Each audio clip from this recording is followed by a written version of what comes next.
उसके बाद पहले आया था कोचिंग के पहले मेरा मार्क्स आया था 480 और कोचिंग के बाद मेरा मार्क्स आया 686 इस साल।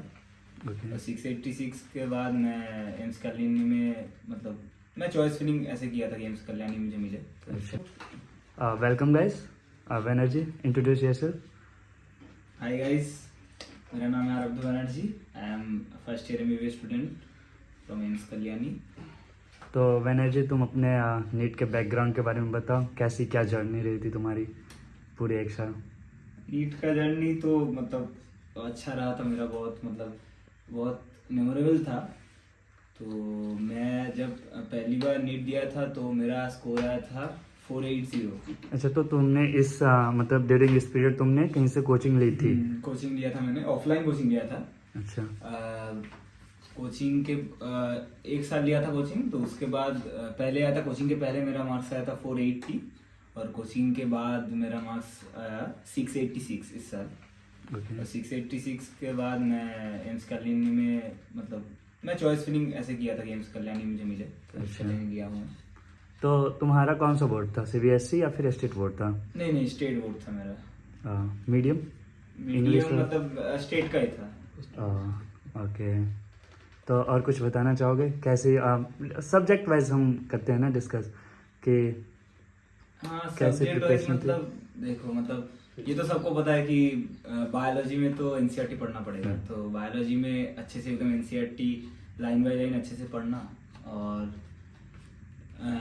कभी कभी लगेगा कि मतलब भूल जा रहे हैं, ये नॉर्मल है।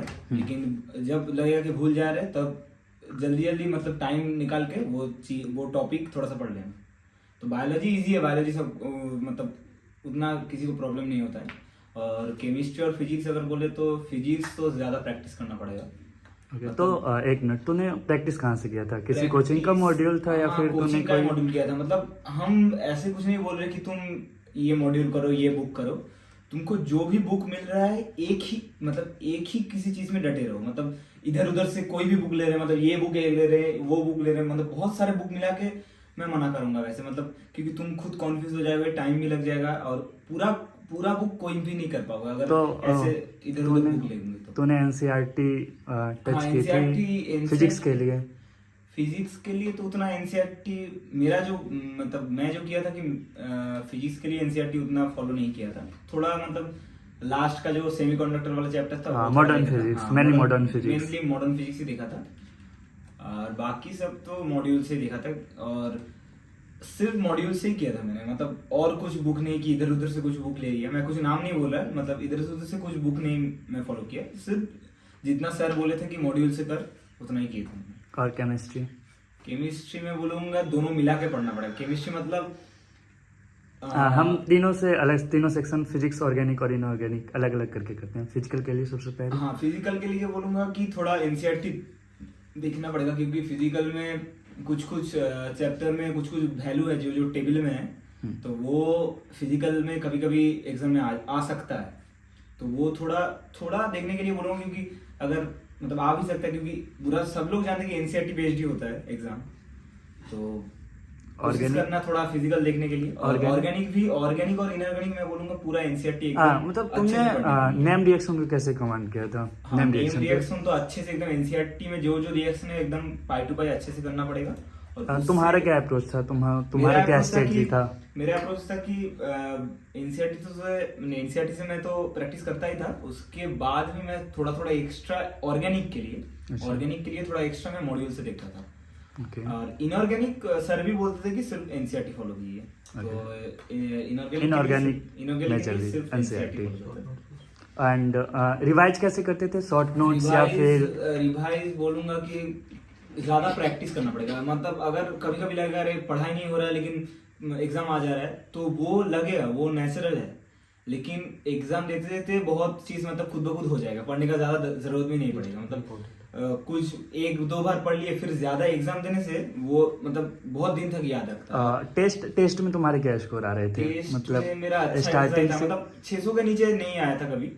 अच्छा था, लेकिन मैं ऐसा नहीं बोलूंगा कि किसी का 600 के नीचे आ रहा है कि ऊपर आ रहा है, वैसा कुछ फैक्टर नहीं करता है। तुम्हारा जो भी मार्क्स आ रहा है, कम हो कि ज्यादा हो, तुम बस लगे रहो अच्छे से। तो टेस्ट के लिए कैसे प्रिपेयर करते थे? टेस्ट के लिए तो पहले तो ऐसा टेस्ट होता था कि छोटा छोटा टॉपिक के लिए टेस्ट होता था, तो उसमें तो उतना मतलब प्रॉब्लम नहीं होता क्योंकि छोटा छोटा टॉपिक जल्दी पढ़ लेते थे। लेकिन लास्ट में जब आ गए ना तो बड़ा बड़ा सिलेबस लिखा होता तब तो टाइम नहीं मिलता। तब मुझे लगता है अरे टाइम नहीं मिल रहा है पढ़ाई का, तो क्या मतलब कब पढ़ाई करे, टाइम ही नहीं मिला, एग्जाम में सब टाइम चला जाए। लेकिन सर लोग भी बोलते कि तू एग्जाम देते थे तुम्हारा पढ़ाई हो जाएगा। तो सच में मैं देखा कि नहीं, एग्जाम देते थे मेरा जो फॉल्ट था, तो एग्जाम देते थे मुझे समझ में आया कि ये फॉल्ट है, ये पढ़ना पड़ेगा, ये पढ़ना पड़ेगा।